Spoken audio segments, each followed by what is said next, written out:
Hello everyone, আজকের ভিডিওটা একটু ডিফারেন্ট হতে যাচ্ছে কারণ আজকে আমি গ্রাফিক ডিজাইনের ফটোশপ নিয়ে কিছু দেখাবো। আর যা দেখাতে যাচ্ছে এটার নাম হচ্ছে ম্যানিপুলেশন। সো এটা কিভাবে করবেন খুব ইজি পদ্ধতিতে আমি দেখিয়ে দিব। আর অবশ্যই এটা অ্যাডভান্স লেভেলের, যারা এখনও বেসিকও বোঝেন না তারা এটা কিছুই পারবেন না। আগে বেসিকটা শিখতে হবে, তারপরে গিয়ে হয়তো এটা পারবেন। সো শুরু থেকে শেষ ভিডিওটা পুরোটা দেখবেন। আর এখানে আমি পেপার মরিচ নিয়ে কাজ করব। মরিচের মধ্যে আমি অ্যাকচুয়ালি এক ধরনের ইফেক্ট ক্রিয়েট করার চেষ্টা করব, টেক্সট ইফেক্ট। সো চলুন আমি আপনাদেরকে এখন লাইভ দেখাই। এই হচ্ছে আমার ফটোশপ। আপনারা যে কোনো ভার্সনে পারবেন, হয়তো অপশন একটু এদিকে ওদিকে থাকবে, এটাই। আমি ফাইলে যাব, ফাইলে যাওয়ার পর ওপেনে ক্লিক দিব। ওপেনে ক্লিক দিয়ে আমি ইমেজটাকে সিলেক্ট করতে হবে। আমি ইমেজ অলরেডি গুগল থেকে ডাউনলোড করে রাখছি, আপনারা গুগলে পেয়ে যাবেন এই ধরনের। এই যে এখান থেকে আমি একটা মরিচ সিলেক্ট করে ওপেন দিলাম, ব্যাস ওপেন হয়ে যাবে। এখন আমি ইমেজের সাইজটা একটু বড় করবো, এটা আমার বোঝার সুবিধার্থে। ইমেজে যাচ্ছি, ইমেজ সাইজে ক্লিক দিব। তারপর এখানে 72 আছে, আমি এখানে 130 দিয়ে ইন্টার দিলাম, চলে আসবে। এখন যে কাজটা আমার করতে হবে, এখানে আমার টেক্সট নিয়ে লিখতে হবে, তো টিতে ক্লিক দিলাম। আর এখান থেকে আমার টেক্সটের কালারটা আমি চেঞ্জ করে নেব, আপনারা আপনাদের পছন্দ মতো কালার নিয়ে নেবেন। আমি ক্লিক দিয়ে আপাতত কালো কালার নিয়ে নিচ্ছি, তারপর ওকে দিব। এখন এখানে ক্লিক দিলাম, দিয়ে আমি এখানে টাইপ করে যাব। ফন্ট সাইজ তো এখান থেকে বড় ছোটো করতেই পারবেন, করে নিন যেটা আপনার লাগে। আমি একটা নাম টাইপ করলাম, আমার আর আমার ওয়াইফের নাম আসলে একসাথে আমি লিখে দিয়েছি। তো তারপর এটা আমি ঠিকঠাক মতো এখানে বসাই। বসানোর পরে এখানে একটু মডিফাই করতে হবে, যেমন এটাকে আমার শেপে কনভার্ট করতে হবে। এখন এটা টেক্সটে আছে। সো এই যে লেয়ারটা যে এখানে দেখতে পাচ্ছেন, লেয়ারের উপর আমি রাইট বাটন দিব, দেওয়ার পর এখানে ক্লিক দিব কনভার্ট টু শেপ। ব্যাস শেপে কনভার্ট হয়ে গেছে।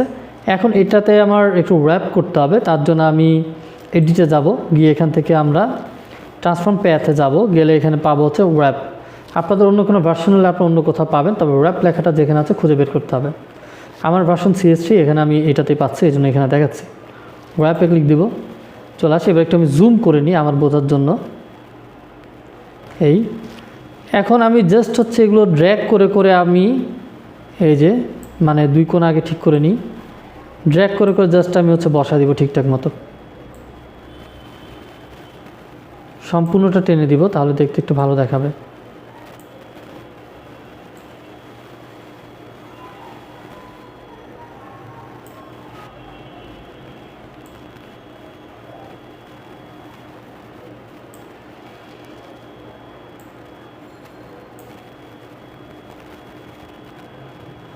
এখান থেকে একটু উঠে গেছে, আমি এখান থেকে একটু নামিয়ে দিই, আর একটু নামবে, বেশ। আবার এখান থেকে প্রয়োজন একটু উঠিয়ে দিয়ে দেখি। আমি আপাতত এতটুকুই করলাম, আপনাদের আরও লাগলে আরও করে নেবেন। তারপর আমি ইন্টার হিট করব, বেশ। ইন্টার প্রেস করার পর এরকম আমরা একটা ইফেক্ট পেয়ে যাব। এরপরে এর মধ্যে আরও কাজ আছে, যেমন কন্ট্রোল চাপ দিয়ে ধরে এই যে চারকোনা যেই আইকনের মতো দেখতে পাচ্ছেন টেক্সট লেয়ারে, সেইখানে আমরা একটা ক্লিক দিব। এই তাহলে এতটুকু অংশ সিলেকশন হয়ে যাবে। সিলেকশন হওয়ার পরে এখন আমরা এখান থেকে যে লেয়ার 0 আছে এই লেয়ারে চলে যাব। আর অবশ্যই খেয়াল করবেন আপনার ব্যাকগ্রাউন্ড লেয়ারটা যাতে লক করা না থাকে। লক করা থাকলেও ডুপ্লিকেট লেয়ার করে নিয়ে এটা আনলক থাকতে হবে। ক্লিক দেওয়ার পর এখানে অ্যাড টু লেয়ার মাস্ক আছে, যেটা অ্যাড লেয়ার মাস্ক, এই অপশনটাতে আমরা ক্লিক দেবো, নিচে ক্লিক দিলাম, ব্যাস। তাহলে দেখবো এরকম চলে আসবে। আমার জাস্ট কিন্তু লেখাটা তাও ইফেক্টে আছে।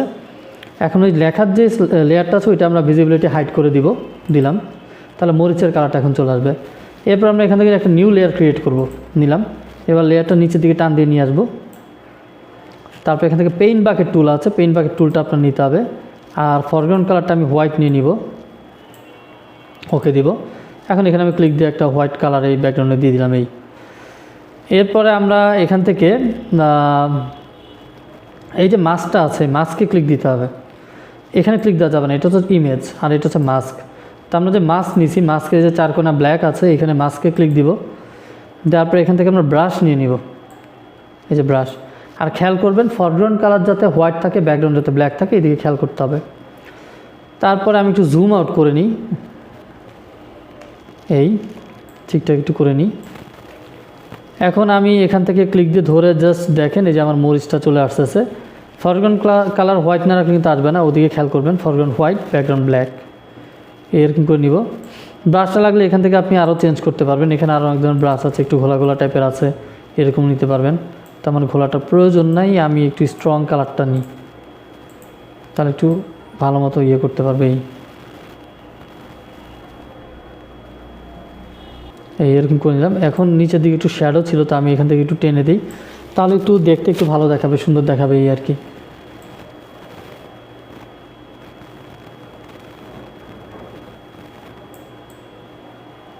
এবার এই পাশে চলে যাই। আমি আগে বলেছি এগুলো অ্যাডভান্স লেভেলের বিগিনারদের জন্য না, বাট হ্যাঁ আপনি নিউ হলেও দেখতে পারেন, দেখতে কোনো প্রবলেম নেই, অভিজ্ঞতা হবে। এর মধ্যে আরও অনেক কিছু করা যায়, আপাতত আমি ওইটা রাখলাম। চাইলে আপনারা এখানে আরও অনেক ধরনের ইফেক্ট আছে, চাইলে এইগুলি ইউজ করতে পারেন, এই যে এগুলিও চাইলে ইউজ করতে পারেন।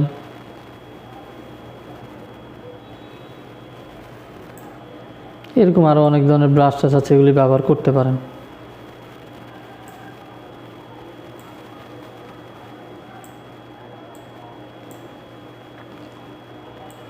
একটু ঝাল ঝাল থাকে মরিচের জন্য আমি একটু এরকম ডট ডট ডট টাইপের ইফেক্টটা দিয়ে দিলাম আর কি, জাস্ট। ওকে, দেখেন এখন এটা দেখতে আই থিঙ্ক বেটার লাগতেছে। সো আপনারা এর থেকেও বেটার করতে পারবেন। আমি একটু দ্রুত করে দিয়েছি ভিডিওটা শর্ট করার জন্য। আশা করি ভিডিওটা ভালো লেগেছে আর এখান থেকে কিছু হলেও শিখতে পেরেছেন। বিশেষ করে আমার স্টুডেন্ট যারা আছেন, পুরো ভিডিওটা যদি দেখে থাকেন তাহলে প্র্যাকটিস করবেন, আর যারা স্টুডেন্ট না তারাও প্র্যাকটিস করবেন, শিখার শেষ নেই, যে কেউ শিখতে পারে। ওকে, সবাই ভালো থাকবেন, আল্লাহ হাফেজ, এখানে বিদায় নিচ্ছি।